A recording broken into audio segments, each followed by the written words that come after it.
네, 저는 사도행전 2장 1절부터 4절을 지금 계속해서 살펴보고 있습니다. 지난 시간에는 왜 오순절에 성령님께서 임하셨는지를 생각했습니다. 오순절은 6월절 이후에 50일째가 된 날이죠. 그리고 그날은 구약에서 맥추절 77절이라고도 불리는 날이었습니다. 첫 열매를 하나님께 드리는 날이었고요. 또한 이스라엘 백성이 출애굽한 뒤에 시내산에서 율법을 받은 날과 연결되는 절기였죠. 하나님께서는 첫 오순절에 모세에게 돌판에 새겨진 율법을 주셨습니다. 그런데 오순절 성령 강림 때에는 성령님께서 어디에 율법을 새기십니까? 바로 우리의 마음판에 새기십니다. 돌판에 새겨진 율법은 하나님의 뜻을 우리 바깥에서 우리에게 알려주었죠. 하나님을 사랑해라. 그리고 이웃을 사랑해라. 거룩하게 살아라. 그 말씀은 선하고 거룩했습니다. 그런데 문제는 율법이 아니었습니다. 문제는 사람의 마음이었죠. 하나님 말씀이 주어졌지만 그 말씀을 사랑하는 마음이 없었습니다. 그래서 이스라엘이 이 말씀에 순종하는데 실패하고 말았죠. 그런데 성령님께서 오시면 그 말씀이 마음판에 이제 새겨집니다.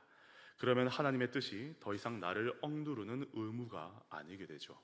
성령님께서 우리 안에 임하셔서 그 말씀을 사랑하게 하시고 하나님의 뜻을 즐거워하게 하시고 그 말씀과 뜻에 기쁨으로 순종하도록 주님께서 만들어 주십니다. 이것이 지난 시간에 살핀 오순절의 의미였습니다. 오늘은 이제 2절과 3절을 살펴보려고 하는데요. 2절과 3절을 제가 한번 읽어드리겠습니다. 호련히 하늘로부터 급하고 강한 바람 같은 소리가 있어 그들이 앉은 온 집에 가득하며 마치 불의 혀처럼 갈라지는 것들이 그들에게 보여 각 사람 위에 하나씩 임하여 있더니, 여기에 성령님에 대한 두 가지 이미지가 있습니다. 하나는 바람입니다. 정확하게 말하면 이제 바람 같은 소리죠. 그리고 또 하나는 불입니다. 정확하게 말하면 불의 혀처럼 갈라지는 것들입니다. 오늘은 이 바람과 불 두 가지를 살펴보려고 합니다. 왜 성령님께서 임하실 때 바람 같은 소리가 들렸는가? 왜 불의 혀처럼 갈라지는 것들이 사람들의 머리 위에 임했는가? 그리고 이 상징들이 도대체 무엇을 의미하는가? 이것을 함께 생각해 보겠습니다. 먼저 한 가지를 분명히 하겠습니다. 2절을 한번 보십시오. 급하고 강한 바람 같은 소리라고 되어 있죠. 여러분, 이게 오해하시면 안 됩니다. 이게 바람이 부는 게 아닙니다. 우리가 오순절 성령 강림을 그림으로 다 그려놓은 걸 보면은 바람이 막 불고 사람들 옷이 막 휘날리고 머리카락이 막 휘날리고 그런 식으로 그림이 묘사되어 있는 경우가 많습니다. 그런데 본문은 지금 잘 보시면 알겠지만 실제로 바람이 불었다 그렇게 말하지 않습니다. 바람 같은 소리가 있었다라고 말하는 것이죠. 물론 강조점은 바람입니다만, 그러나 실제 바람이 부는 게 아니라 바람 같은 소리가 온 집에 가득하게 들려왔다는 것입니다. 마찬가지로 3절도 그렇습니다. 불이 실제로 떨어진 게 아니죠. 사람들의 머리 위에 촛불처럼 막 불꽃이 붙었다 이런 게 아닌 겁니다. 본문은 말합니다. 마치 불의 혀처럼, 그러니까 실제 불이 아니라 불처럼 보이는 것, 불의 혀처럼 갈라지는 것들이 그들에게 보였다는 것입니다. 여기서 중요한 것은 두 가지입니다. 하나는 불이고 하나는 혀입니다. 불의 혀처럼 갈라지는 것들이 보였고, 그리고 곧이어 4절에서 그들이 다른 방언으로 막 말을 하기 시작합니다. 그러니까 성령님께서 임하실 때 두 가지 현상이 있었다고 볼 수 있습니다. 하나는 오디오적인 현상입니다. 소리가 들렸습니다. 급하고 강한 바람 같은 소리가 온 집에 가득했습니다. 또 하나는 비디오적인 현상입니다. 눈에 보이는 현상이죠. 불의 혀처럼 갈라지는 것들이 각 사람 위에 임하는 것이 눈에 보이는 것입니다. 여러분, 왜 성령님께서 이런 귀에 들리는 소리와 이런 눈에 보이는 상징을 동반하여서 임하셨는가? 이것이 오늘 우리가 생각할 내용입니다. 먼저 바람을 한번 보겠습니다. 여러분, 성령이라는 말은 우리말에는 한 단어처럼 들립니다. 성령, 그렇죠? 성령 한 단어인 것 같죠? 그런데 헬라어로는 두 단어예요. 거룩하다라는 뜻의 하기오스라는 단어와 그리고 영이라는 뜻의 푸뉴마, 하기오스 푸뉴마, 거룩한 영이라고 쓰여져 있는 겁니다. 이 두 단어가 합쳐져서 이제 거룩한 영, 성령이라는 말이 된 것이죠. 그런데 신약 성경에서는 성령님을 가리킬 때 항상 거룩한 영, 하기오스 푸뉴마 이렇게 말하지 않습니다. 때로는 그냥 푸뉴마, 영이라고 말할 때도 많습니다. 그런데도 우리 성경은 문맥에 따라서 성령이라고 번역을 해놨는데요, 이 좋은 번역입니다. 왜냐하면 한국 사람들이 이해하기 쉽도록 그렇게 이제 번역을 한 것이죠. 근데 중요한 건 이겁니다. 헬라어 푸뉴마라는 단어는 영이라는 뜻도 있지만 바람이라는 뜻도 있습니다. 구약의 히브리어도 마찬가지죠. 구약에서 루아흐, 루아흐, 여러분들이 루아흐 이렇게 많이 아시는데, 그 루아흐라는 단어는요, 영, 바람, 호흡, 생기라는 뜻을 가지고 있습니다. 그러니까 성경에서 영이라고 말을 할 때, 특히 성령님에 대해서 말을 할 때 그 단어 안에는 바람, 호흡, 생기라는 이 이미지가 그려지는 것이고 안에 들어있는 것입니다. 요한복음 3장에서 예수님께서 니고데모에게 이렇게 말씀을 하십니다. 바람이 임의로 불매 네가 그 소리는 들어도 어디서 와서 어디로 가는지는 알지 못하나니 성령으로 난 사람도 다 그러하니라. 여기서 바람도 푸뉴마고 성령도 푸뉴마입니다. 헬라어로 읽으면 이게 언어 유희가 보이는 것이죠. 푸뉴마, 바람이 부는 것처럼 하기오스 푸뉴마, 성령으로 난 사람도 그렇다. 예수님께서는 이 바람이라는 이미지를 가지고 성령의 사역을 설명하고 계신 것입니다. 그러므로 사도행전 2장에서 성령께서 임하실 때 강하고 급한 바람 소리가 들렸다라는 것은 우연한 표현이 아닌 겁니다. 성령님께서 오셨다는 것은 구약과 신약 전체가 사용해온 이 바람, 생기, 호흡의 이미지로 주님이 보여주시는 것이죠. 그러면 이 바람 이미지는 도대체 무엇을 뜻하는 걸까요? 에스겔서 37장을 우리가 생각해 봐야 됩니다. 에스겔서 37장에 뭐가 나오죠? 마른 뼈 환상, 그러니까 마른 뼈 골짜기 환상이 나옵니다. 에스겔 선지자가 골짜기 한가운데에 딱 섭니다. 그런데 그 골짜기에 마른 뼈들이 가득해요. 마른 뼈라는 것은 그냥 죽은 지 얼마 안 된 그런 시체를 말하는 게 아닙니다. 완전히 죽었습니다. 오래전에 죽었고요. 그리고 소생 가능성이 전혀 없습니다. 얼마나 오래되었던지 뼈가 다 말라버린 수준인 것이죠. 인간적으로 보시면 이게 아무 희망이 없습니다. 그런데 그때 하나님께서 에스겔에게 물으십니다. 인자야, 이 뼈들이 능히 살겠느냐? 에스겔이 뭐라고 대답합니까? 주 여호와여, 주께서 아시나이다. 이건 이런 뜻입니다. 쉽게 말하면 저는 모릅니다. 저는 모르고요, 주님만 아십니다. 이 말이죠. 그때 하나님께서 말씀하십니다. 내가 생기를 너희에게 들어가게 하리니 너희가 살아나리라. 여기서 생기가 바로 루아흐, 루아흐입니다. 바람, 호흡, 영이라는 뜻을 가진 단어죠. 하나님의 생기가 들어가자 마른 뼈들이 막 살아나기 시작합니다. 뼈들이 서로 맞춰지고 힘줄이 생겨나고 살이 오르고 가죽이 덮이고 생기가 들어가서 큰 군대가 됩니다. 그럼 이것은요, 여러분, 그림 언어입니다. 그러니까 무엇을 가리키는 그림일까요? 죽은 자를 살리시는 성령님의 사역을 보여주는 그림 언어입니다. 하나님을 알지 못해서 죽어있던 영혼에게 하나님께서 생명을 불어넣어 주셔서 다시 살아나게 하는 바로 그 일입니다. 우리는 이것을 교리적인 말로 중생이라고 합니다. 또 다른 말로 거듭남이라고 하죠. 사람이 하나님을 향해서 죽어 있었습니다. 몸은 살아있는데 영은 죽어 있었습니다. 하나님을 사랑하지 않고요, 하나님 말씀을 기뻐하지 않고 하나님 나라를 볼 수조차 없습니다. 그런데 성령님이 오셔서 생명을 불어넣으십니다. 죽은 영혼을 살리십니다. 그래서 예수님께서 니고데모에게 사람이 물과 성령으로 나지 아니하면 하나님 나라에 들어갈 수가 없다라고 말씀하신 것이죠. 성령님이 살리셔야 사람이 사는 것입니다. 성령님께서 생기를 불어 넣으셔야 마른 뼈 같은 영혼이 살아나는 것입니다. 창세기 2장을 생각해 보십시오. 하나님께서 사람을 흙으로 이렇게 만드시고 그 코에 생기를 불어 넣으십니다. 그러자 사람이 생령이 되었습니다. 살아있는 영이 되었다는 것이죠. 이 장면 역시 성령의 사역을 보여주는 중요한 그림입니다. 물론 창세기 2장에서 하나님께서 코에 불어넣으신 그 생기가 곧 성령님이다, 이렇게 단순하게 말하면 안 됩니다. 그러나 그 장면은 하나님께서 생명을 주시는 분이시라는 이 사실을 그림으로 보여주고 있는 거죠. 그리고 그 생명 주시는 사역은 성령님께서 하시는 것입니다. 그러므로 사도행전 2장에서 급하고 강한 바람 같은 소리가 온 집에 가득했다는 것은 바로 이런 뜻입니다. 구약에서 예고된 생명을 주시는 하나님의 영, 죽은 자를 살리시는 하나님의 생기, 마른 뼈를 군대로 세우시는 성령의 능력이 이제 오순절에 임하셨다라는 뜻입니다.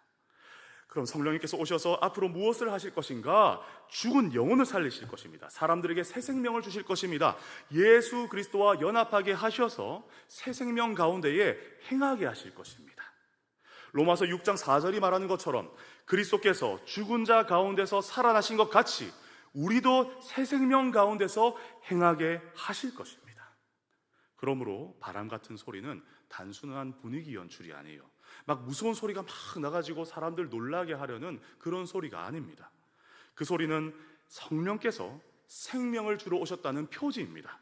성령께서 죽은 영혼을 살리러 오셨다는 그 생명의 소리입니다. 성령께서 새 창조를 시작하신다는 그 선언의 소식인 것입니다. 여러분, 이것이 성령께서 우리가 바람같이 오셨다는 그 의미라고 볼 수 있습니다. 이제 두 번째로 불을 생각해 보겠습니다. 불입니다. 3절입니다. 마치 불의 혀처럼 갈라지는 것들이 그들에게 보여 각 사람 위에 하나씩 임하여 있더니. 이 불 역시 구약 성경에서 매우 중요한 상징입니다. 가장 먼저 생각할 수 있는 장면이 출애굽기 3장인데요. 자, 모세가 나오죠. 모세가 광야에서 양을 치다가 떨기나무에 불이 붙은 걸 봅니다. 그런데 이상합니다. 불이 붙었는데 나무가 타서 사라지지 않는 거예요. 꺼지지 않습니다. 보통 나무에 불이 붙으면 연소되어서 다 없어져야 되죠. 그런데 떨기나무에 불이 붙었는데 그런데도 사라지지가 않는 거예요.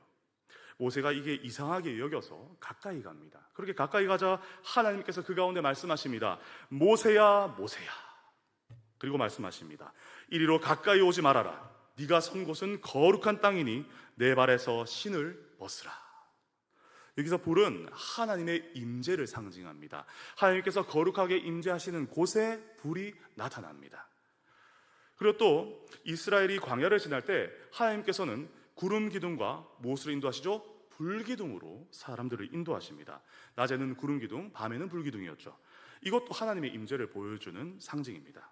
하나님께서 자기 백성과 함께 하신다라는 뜻입니다. 그런데 불은 이렇게 하나님의 임재를 상징하는데 그것만 또 상징하진 않아요. 불은 또한 정결하게 하는 일, 이것 또한 상징합니다. 이것을 잘 보여주는 본문이요, 요즘 여러분이 묵상하고 계신 이사야서 6장의 말씀입니다. 이사야가 6장에 보면 성전에서 하나님의 영광을 봅니다. 주께서 높이 들린 보좌에 앉으셨고 그 옷자락은 성전에 가득합니다. 스랍들이 서로 외칩니다. 거룩하다, 거룩하다, 거룩하다. 만군의 여호와여, 그의 영광이 온 땅에 충만하도다. 그 소리로 말미암아서 문지방의 터가 요동하고 성전의 연기가 가득해집니다. 그리고 그 하나님의 거룩한 임재 앞에 선 이사야가 무엇이라고 말합니까? 화로다 나여 망하게 되었도다. 나는 입술이 부정한 사람이요 입술이 부정한 백성들 중에 거주하면서 만군의 여호와이신 왕을 배웠음이로다. 하나님을 본 사람은 자신의 죄를 보게 되는 것이죠. 이사야가 얼마나 거룩하게 살았겠습니까? 하나님을 따라서 얼마나 정말 하나님을 신앙하며 살았겠습니까? 그런데 그조차도 하나님을 보니 그 거룩하심 앞에서 자신의 죄를 보게 됩니다. 절대적으로 거룩하신 분 앞에 서면 자기 더러움이 다 드러납니다. 밝은 빛 앞에 서면은 먼지가 보이는 것과 같은 것이죠. 하나님 영광을 본 이사야는 내 입술이 부정하다고 고백합니다. 여러분, 여기서 입술이 부정하다는 말은 단순히 입에 뭐가 묻었다는 게 아니죠. 내가 죄인이라는 고백입니다. 근데 왜 하필 입술일까요, 여러분들? 왜 입술일까요? 조금 뒤에 다시 설명하겠지만 입술과 혀는요, 우리 마음의 죄를 드러내는 대표적인 신체 기관이기 때문입니다. 자, 그리고 그때 스랍 중에 하나가 제단에서 핀 숯을 가져와 가지고 이사야의 입술에 갖다 댑니다. 굉장히 무섭죠, 사실. 그리고 말합니다. 보라, 이것이 내 입에 닿았으니 내 악이 제하여졌고 내 죄가 사하여졌느니라. 여기서 불은 정결하게 하는 불입니다. 깨끗하게 하는 불이죠. 죄를 태우고 부정을 씻고 하나님의 사람을 거룩하게 하는 불입니다. 그러니까 사도행전 2장에서 이 불의 이미지는요, 그냥 뜨거운 열심 이런 거를 말하는 게 아니에요. 그냥 단순히 뜨거운 열심을 불이다 이렇게 표현 아닙니다, 여러분들. 우리가 흔히 성령의 불이라고 하면은 마음이 뜨거워지고 능력이 충만해지고 무언가 강력한 체험을 하는 걸 떠올립니다. 물론 성령께서 우리 마음을 뜨겁게 하실 수 있습니다. 능력을 주실 수도 있습니다. 그러나 이 구약의 불의 이미지를 쭉 따라가다 보면은 불은 무엇보다 하나님의 거룩하신 임재, 그리고 정결하게 하시는 이 사역을 가리키는 것입니다. 성령님께서 불처럼 임하신다는 것은 그분이 우리를 정결하게 하려고 오셨다는 것입니다. 우리의 죄를 드러내시고 우리의 더러움을 씻으시고 우리를 하나님 앞에서 거룩한 사람으로 세우러 오셨다는 뜻입니다. 그런데 사도행전 2장에서는요, 그 불이 그냥 불이 아니에요. 불의 혀처럼 갈라지는 것들입니다. 불의 혀처럼. 여기서 혀가 중요합니다. 혀가 중요해요. 왜 혀입니까? 곧이어 사람들이 방언으로 말하기 때문입니다. 성령님께서 임하시자 그들의 혀가 성령님께 붙잡힙니다. 딱 붙잡힙니다. 그러면서 그들의 말이 바뀝니다. 그들의 입술이 사용됩니다. 여러분들, 그러면 우리가 물어봐야 돼요. 왜 성령님께서 임하시자마자 사람들의 혀를 붙잡으시는가?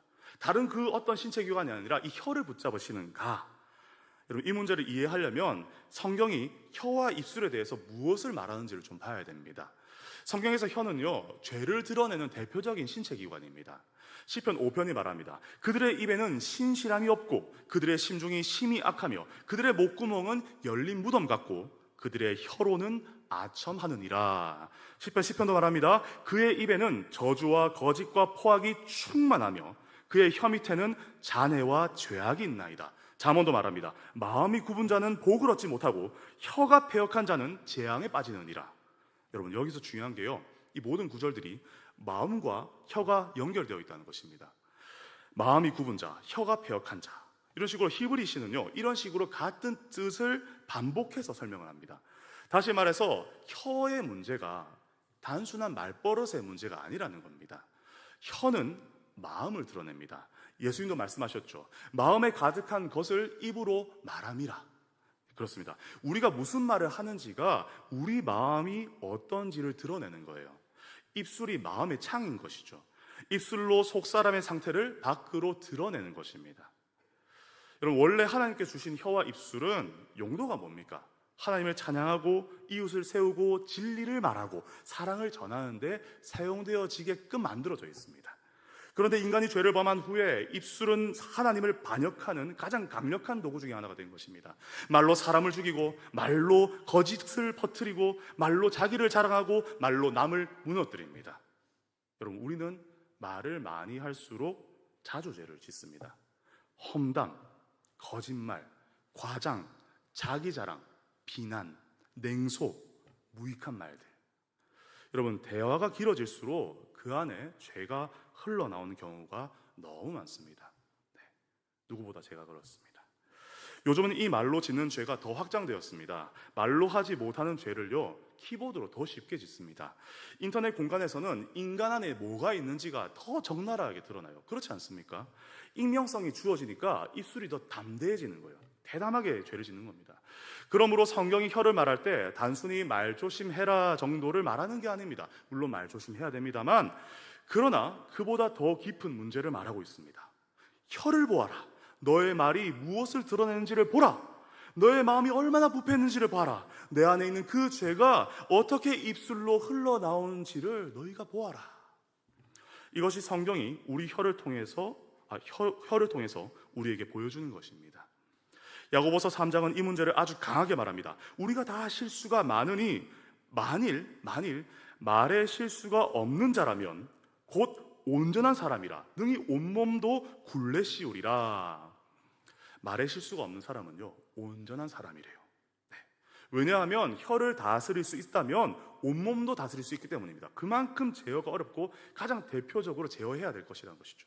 야고보가 말합니다. 말의 입에 재갈을 물리면 그 큰 몸을 제어할 수 있어요. 큰 배도 작은 키 하나로 방향을 막 바꾸잖아요.